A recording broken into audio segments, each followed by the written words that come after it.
There's so many traders right now actually missing the plot altogether.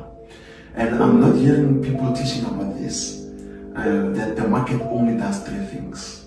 And I think I'll go through them. And that is AMD. So the market does accumulation, manipulation, distribution.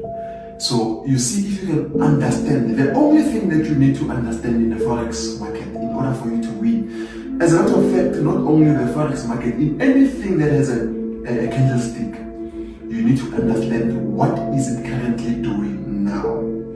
So when you go to the market, before you put lines, trend lines and all these things looking for other stuff, check, is the market accumulating, or is the market going through a manipulation stage, or is it going through a distribution?